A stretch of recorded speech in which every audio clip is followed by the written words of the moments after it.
जय श्री राम राम राम। তোমাদের সামনেই কি অযোধ্যা যাবার প্ল্যান আছে? তো ভিডিওটা তাহলে অবশ্যই তোমার জন্য। তো অযোধ্যা ঘুরতে কত সময় লাগবে, অযোধ্যাতে ঘুরতে কেমন কি টাকা খরচা হয়, কোথা থেকে যাবে, কি করবে, আর রাম মন্দিরের কি কি নিয়ম আছে সব কিছু জানাবো এই ভিডিওটার মাধ্যমে। তো চলো ভিডিওটা শুরু করা যাক। প্রথমে ইন্ট্রো করে দিই। হ্যালো গাইস, আমি সুস্মিতা, নতুন একটা ট্যুর ব্লগে তোমাদেরকে অনেক অনেক স্বাগত। তো এখন ওই বিকেল 5:30-6টার মতো বাজে। আমরা বাড়ি থেকে বেরিয়ে পড়েছি টোটো করে।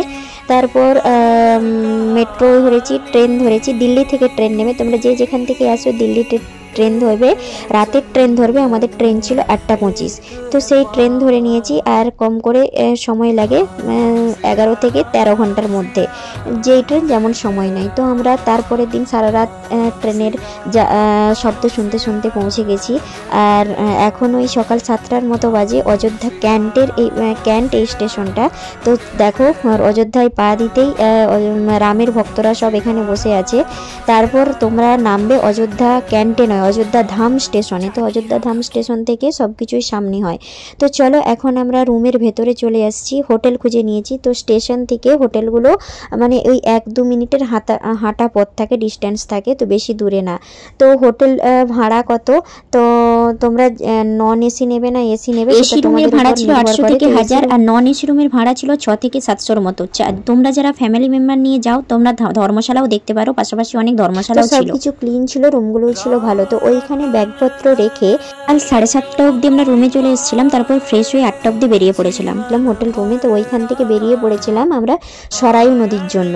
সরাই নদীতে স্নান করব, তারপর রাম মন্দির যাব। তো এইখানেই আমরা হাঁটছি।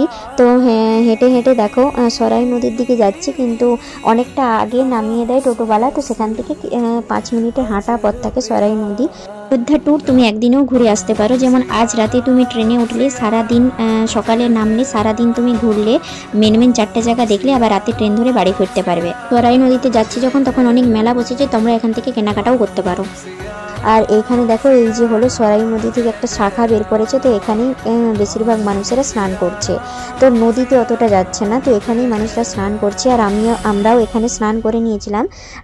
তো 9টার মধ্যে আমাদের স্নান হয়ে গেছিলো। তোমরা যত তাড়াতাড়ি স্নান করতে পারবে তত তাড়াতাড়ি তোমরা মন্দিরে পৌঁছাতে পারবে। তো এইখানে দেখো তিলক লাগিয়ে দিয়েছিলাম, জয় সিয়ারাম, জয় শ্রীরাম, রাধে রাধে, শ্যামকে করে দিয়েছিল। তো এখান থেকে আমরা 9টা অবধি আবার টোটো ধরে চলে গেছিলাম রাম মন্দিরে। তো সরাই নদীর থেকে রাম মন্দিরের ডিস্টেন্স ছিল ওই 1.5 কিলোমিটার 2 কিলোমিটারের মধ্যে। তো চলে গেছিলাম। আমাদের এখানে সবার স্নান কমপ্লিট হয়ে গেছে। আর অযোধ্যা ধাম থেকে যে স্টেশন থেকে যে হোটেলের রুম, তো হোটেলের রুম থেকে সরাই নদীর ডিস্টেন্সও 1.5 থেকে 2 কিলোমিটার। আর সরাই নদীর থেকে রাম মন্দিরের ডিস্টেন্সও হবে 1.5 থেকে 2 মেন কিলোমিটার। কথা হলো তুমি যেখানেই হোটেল নাও না কেন, সেখান থেকে সব জায়গার দূরত্ব হবে ওই 1.5 থেকে 2 কিলোমিটার। তোমাকে অটো করেই যেতে হবে। হোটেল রুম থেকে আসার সময় ভাড়া নেয় 60 টাকা করে, মানে পার পিছু 20 টাকা করে। আর আমরা 3 জন ছিলাম, তো 60 টাকা ওই জন্য।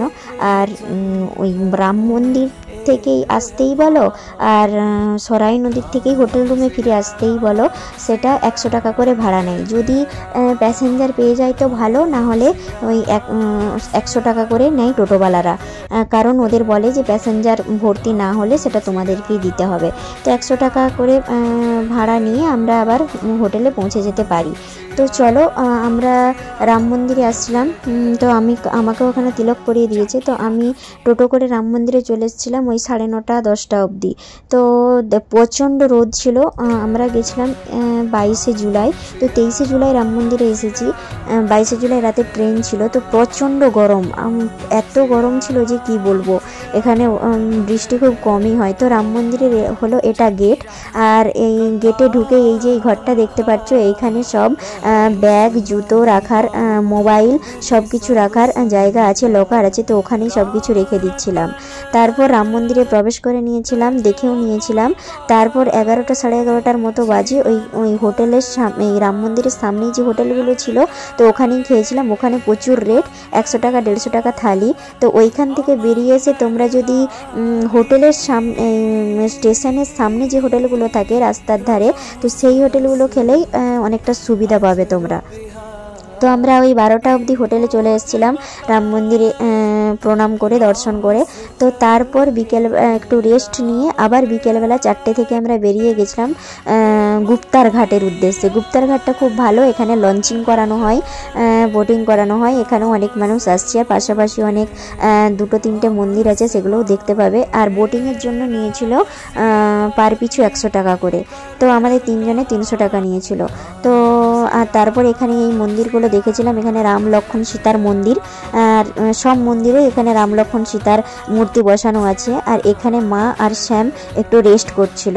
তো এইখানে ঝটপট করে বেরিয়ে পড়তে হবে, কারণ সরাইঘাটে তোমার 7টার দিক থেকে আরতি হয়। তো সেটা তোমরা দেখতে পারবে, কিন্তু আমাদের অনেকটা লেট হয়ে গেছিলো, তাই আমরা দেখতে পারিনি। কারণ গুপ্তার ঘাট থেকে সরাইয়ের ঘাটের ডিস্টেন্স অনেকটাই, যেখানে টোটো করে সময় লাগে 40 থেকে 45 মিনিট সময় লাগে। তো এখানে আমরা গুপ্তার ঘাটেই এখনও আছি। তো ওখানে আমরা চপ খেয়ে নিয়েছিলাম, চপ খেয়ে বেরিয়ে পড়েছিলাম। তারপর এই যে দেখছো আমরা এখন সরাইয়ের ঘাটে চলে এসেছি। তো আসার সময় দেখি যে এখানে আরতি শেষ হয়ে গেছে। তো কি আর করা যাবে, মন খারাপ নিয়ে এখানে 1 কাপ চা খেয়ে নিয়েছিলাম। তারপর আসার সময় ওই শশা কিনে বাড়ি আসছিলাম। এটা হলো সেকেন্ড দিন, 24শে জুলাই। 24শে জুলাই এখন বাজে ভোর 5টার মতো আমরা বেরিয়ে পড়েছি। প্রথমেই চা খেয়ে দিনটা শুরু করলাম। শ্যামও চা খাবার খুব আগ্রহ, তো এখানে খেয়ে নিয়েছিলাম। আর হ্যাঁ, আমরা যে এই যে 24শে জুলাই আমরা বেরিয়েছি, সকাল 6টার সময় রাম মন্দিরে আরতি হয়, সুগম দর্শন, সেটা দেখার জন্য। তার জন্য আমাদেরকে ভিআইপি টিকিট কাটতে হয়েছিল। তো 23শে জুলাই আমরা যখন গেছিলাম রাম মন্দির দেখার উদ্দেশ্যে, তো তখনই আমরা ভিআইপি টিকিট করে নিয়েছিলাম। এখানে কোনো টাকা পয়সা লাগে না, শুধুমাত্র আধার কার্ড দিয়েই বানানো হয়। তো যারা যারা যাবে তাদের প্রত্যেকেরই আধার কার্ড লাগবে, তবেই ওরা বানিয়ে দেবে। আর আগের দিনই বানিয়ে রাখবে, যাতে তার পরের দিনই এসে সঙ্গে সঙ্গে তোমরা আরতি দর্শন দেখতে পারো। তো আরতি 3 টাইম হয়, ভোর 4টের সময় হয়, সকাল 6টার সময় হয়, আর রাত 10টার সময় হয়। তো আমরা সকাল 6টার সময় বুক করেছিলাম। তো রাম মন্দিরের আরতি দেখে নিয়েছিলাম। তারপর এই যে প্রসাদ দিয়েছিল সেটাই আমি খাচ্ছিলাম, জয় শ্রীরাম বলে। সকাল 6টার আগে নাকি নর্মাল পাবলিকদের জন্য গেট খোলা হয় না। আর যাদের কাছে ভিআইপি টিকিট আছে, 6টার সময় যে সুগম দর্শনে আরতি দেখবে, তার জন্য সিকিউরিটিকে জিজ্ঞেস করবে, অন্য রাস্তা তারা দেখিয়ে দেবে। তো অনেক দূর থেকেই পুলিশ প্রোটেকশন ছিল, ওরা মোবাইল নিয়ে যেতে দিচ্ছিল না, শুধু ব্যাগ আর টাকা পয়সা নিয়ে যেতে পারো, আর কোনো কিছু ওরা অ্যালাউ করছে না। তারপর এখানে আমরা রাম মন্দির দর্শন করে আমরা 7টার সময় 8টা থেকে খুলে দিয়েছিল এইসব মন্দির। 8টার সময় যে হনুমানগড়ি চলে এসেছিলাম। এইখানে যারা অন্ধ মানুষ আছেন তারা সবাই এখানে গান করছিলেন হনুমানগড়িতে। এখানে 4টে জিনিস দেখার আছে, রাম মন্দির, হনুমানগড়ি, দশরথ মহল, কনক ভবন, এই 4টেই মেন জায়গা। তো এইখানটা হলো হনুমানগড়ির মন্দির। তো এইখানে আমরা দর্শন করে নিয়েছিলাম। আর এইখানে মহারাজজি কি দেখছিলেন জানি না। আর এই যে হলেন সেই ঠাকুর, জয় শ্রীরাম, জয় হনুমানজি। তারপর আমরা এখন চলে এসেছিলাম দশরথ মহলে। তো ওইখান থেকে পাশাপাশি ডিস্টেন্সেই, রাম মন্দির থেকে 1-1.5 কিলোমিটারের মধ্যে এগুলো সব পড়ে। তো দশরথ মহলে আমরা চলে এসেছি। এই যে দেখো প্রচণ্ড রোদ, এখন ওই সকাল 8:30 মতো বাজে, 9টার মতো বাজে। এত রোদ মানে তাকানো যাচ্ছে না। এইখানে নাকি রাম ভগবান এইখানেই ছোটবেলাটা তার কেটেছে, বড় এইসব বেলাটা রামজি এখানেই কাটিয়েছেন, দশরথ মহলে। তো সত্যি দেখে মন ভরে গেল। আর তারপর এখান থেকে আমরা চলে গেছিলাম কনক ভবনে, যেটা রাম মন্দির থেকে হেঁটে হেঁটেই যাওয়া যায়, এর জন্য কোনো টোটো করতে হবে না। তো আমরা চলে এসেছি এখন কনক ভবনে। আর এই কনক ভবন মাতা কৈকেয়ী সীতা মা যখন বিয়ে হয়ে আসছিল তখন তাকে দান করেছিল। তো সেটাই ভেতরটাও তো পুরো অসাধারণ। তারপর এই মহারাজজি জয় শ্রীরাম রাম রাম লিখে আর তিনি আর্ট করছিলেন, তো সেটাই তোমাদেরকে তুলে দেখালাম। আর এখানে অযোধ্যা রাম সব কিছু নিয়ে একটা আর্ট বানিয়েছিলেন। তারপর এখানে মেন যে জায়গাগুলো ছিল সেগুলো তো দেখা হয়ে গেছে। তোমরা যদি ট্রেন পাও, ওই সময় ট্রেন ধরে বাড়ি চলে আসতে পারো, রাত অবধি বাড়ি পৌঁছে যাবে। 12টা অবধি খেয়ে রুমে পৌঁছে গেছিলাম, রুমে রেস্ট করছিলাম। তারপর আবার সন্ধ্যেই ট্রেন ছিল 7:25-এ।